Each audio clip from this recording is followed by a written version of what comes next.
এমন কিছু রের মোমেন্ট যা হাজারে একবার ঘটে। ডাবল রান আউট থেকে শুরু করে গাড়ির কাজ ভাঙা আর মাঠ শুকানোর জন্য হেলিকপ্টার নিয়ে আসা। আজকের ভিডিওতে আমরা ক্রিকেটের এমন কিছু রের মোমেন্ট দেখতে চলেছি যা হাজারে এবং কোটিতে একবার ঘটে। নাম্বার 15, অস্ট্রেলিয়া এবং ওয়েস্ট ইন্ডিজের একটি ম্যাচে ওয়েস্ট ইন্ডিজের ব্যাটসম্যানরা সিঙ্গেল নিতে যায়, আর সিঙ্গেল নেওয়ার সময় অস্ট্রেলিয়ার প্লেয়াররা তাদেরকে রান আউট করে। নিয়ম অনুযায়ী এটা আউট হয়ে যাওয়ার কথা ছিল, কিন্তু অস্ট্রেলিয়ার কোনো প্লেয়ারই আম্পায়ারের কাছে আপিল করে না, আর আপিল না করার কারণে আম্পায়ার এটাকে নট আউট ঘোষণা করে।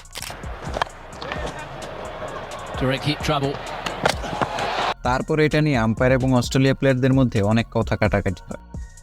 ঝুঁকে रहना पड़ेगा मेरे आगे। নাম্বার 14, বন্ধুরা, খেলার মাঠে স্টাম্প উড়ে যাওয়ার ঘটনা তো অনেকবারই দেখেছেন, তবে জফরা আর্চারের একটি বল স্টাম্পে হিট করে ওভার বাউন্ডারি হয়ে যায়। ঘটনাটি 2019 ওয়ার্ল্ড কাপে বাংলাদেশ ভার্সেস ইংল্যান্ডের ম্যাচ। জফরা আর্চারের একটি বল সৌম্য সরকারের স্টাম্পে হিট করে ওভার বাউন্ডারি হয়ে যায়। 4 হলেও একটা কথা ছিল, সোজা 6 হয়ে যায়। আর এর থেকে বুঝতেই পারছেন জফরা আর্চারের বলটিতে কতটা গতি ছিল।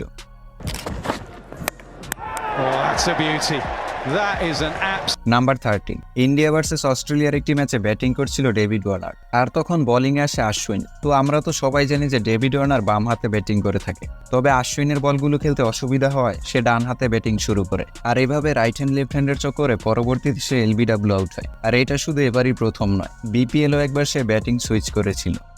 Have a look at this.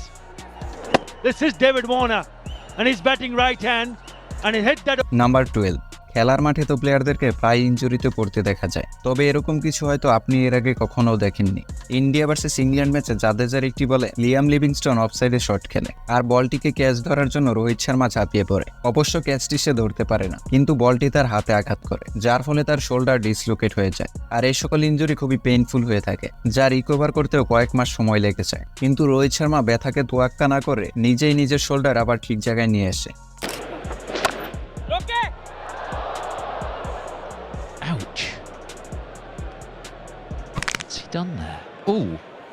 Number 11, boundary লাইনে ক্যাচ ধরতে তো অনেকবারই দেখেছেন, তবে আপনাদের এখন এমন একটি ক্যাচ দেখাবো যেটা ছিল খুবই হার্ডেস্ট একটি ক্যাচ, আর এরকম ক্যাচ সব সময় দেখা যায় না। ঘটনাটি নিউজিল্যান্ড টি-20 লিগের, যেখানে ব্যাটসম্যান স্ট্রেইটে শট খেলে আর বলটিকে ধরার জন্য দুজন ফিল্ডার দৌড় শুরু করে। তার মধ্যে টরি জনসন বলটিকে ক্যাচ ধরার জন্য বাউন্ডারি লাইন পর্যন্ত চলে যায়। তারপর উল্টো হয়ে ক্যাচটি ধরলেও সে জানতো যে সে ডিসব্যালেন্সড হয়ে যাবে, তাই সে বাউন্ডারিতে টাচ করার কয়েক মিলি সেকেন্ড আগে বলটি অন্য ফিল্ডারের কাছে ছুঁড়ে মারে।